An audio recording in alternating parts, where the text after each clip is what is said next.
11 News has the remarkable story of a family's loss. It's difficult to watch and impossible to forget. A mother whose child died in her arms. She knew I was there, and she was just looking at me. She had no fear. She had no tear. She was not scared. I just asked her to hold on to me. What happened the night a teenager is accused of killing his little brother and sister? Now, with 11 minutes of non-stop news and your no-wait weather, KKTV 11 News at 10. Thanks for joining us. I'm Diane Derby. And I'm Don Ward. For the first time, we're hearing from the parents whose son is accused of murdering his little brother and sister. It's been nearly 2 months since that gruesome attack that killed 5-year-old Sophia Murphy and 7-year-old Noah Murphy. As their 20-year-old brother, Malik Murphy, sits in jail, the Colorado Springs community remains shocked and the family broken. Only on 11 News, reporter Kyla Galer sat down with the family. Most of us can't understand how it could happen.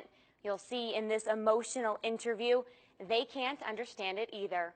You can feel Melissa Murphy's pain as she talks about her children. They were so easy to love, and they were so full of joy and laughter. A family destroyed in a matter of minutes. This is more than I can bear. This is more than we can bear as a family. The nightmare started out as a normal day. We were even outside all together in the front yard playing football together, you know, and even Malik was playing, you know, and laughing. A few hours after bedtime, Sophia came to her parents' room for her normal midnight bathroom run with Malik by her side.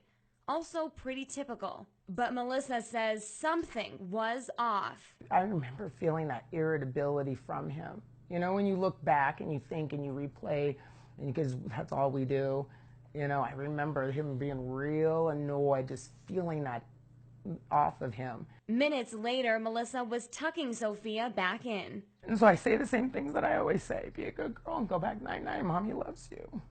See you in the morning. Those were the last words she said to her daughter. And that's just the beginning of this story. A little bit later on 11 News at 10, we'll hear the Murphys explain what woke them up that night and the unthinkable moments that followed.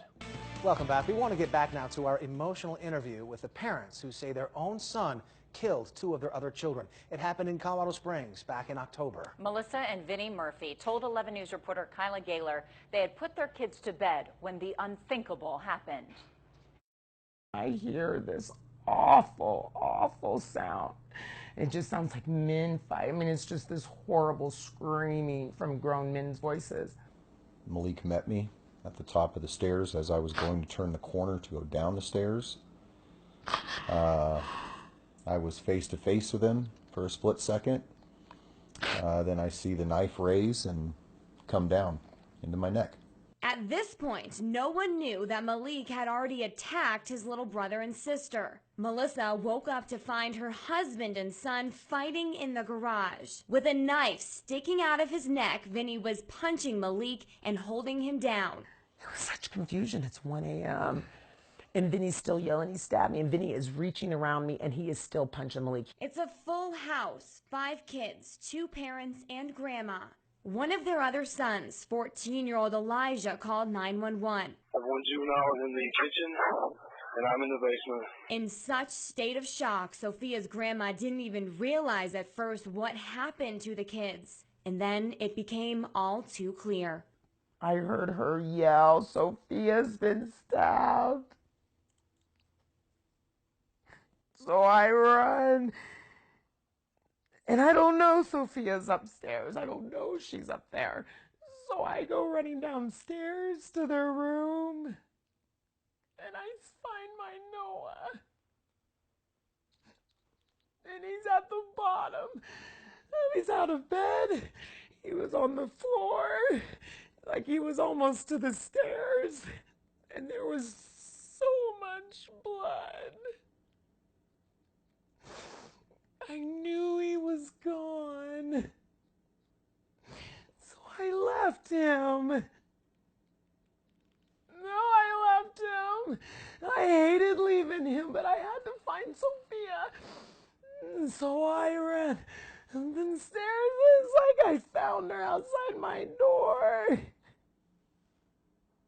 Sophia, Noah, and Malik all lived downstairs on the same floor. Elijah and Hannah were in bedrooms in the back. Melissa says she's still amazed by Sophia's strength that night. Sophia had made it up those flight of stairs, through the kitchen to my bedroom door. And all she wanted was me. It's a moment no parent should experience. Her eyes were closed and she was half gone. I could feel her half gone. And I squeezed her neck and she made this noise and she went and looked at me. Opened her eyes. She knew I was there and she was just looking at me and she had no fear. She had no tear. She was not scared. I just asked her to hold on to me. Oh my gosh, and it felt forever. I swear it felt forever before help came. While Hannah somehow slept through the chaos, Elijah stayed with his little brother Noah. Elijah describes how 911 made him look for heartbeats and pulses, and he couldn't find any. He's only 14 years old. But how did they go from this to this? The parents pinpoint a specific day at school when Malik was 16. When they searched his backpack, they found our kitchen steak knife, a little bit of marijuana, a Bic writing pen that he had taken to use to smoke the marijuana out of. That's when years of intensive therapy, mental hospital visits, and a trial of medication started. The parents say that's when he admitted that he had killed animals and that he had thoughts of killing his family. He even went as far as calling police on himself in August of 2016. He wanted to kill all of us. And he said that he had tried to come upstairs to do it. But even with the struggles, these parents never thought their son could go through with any of those threats. The stuff that came out of Malik's mouth totally contradicted who he was. Completely.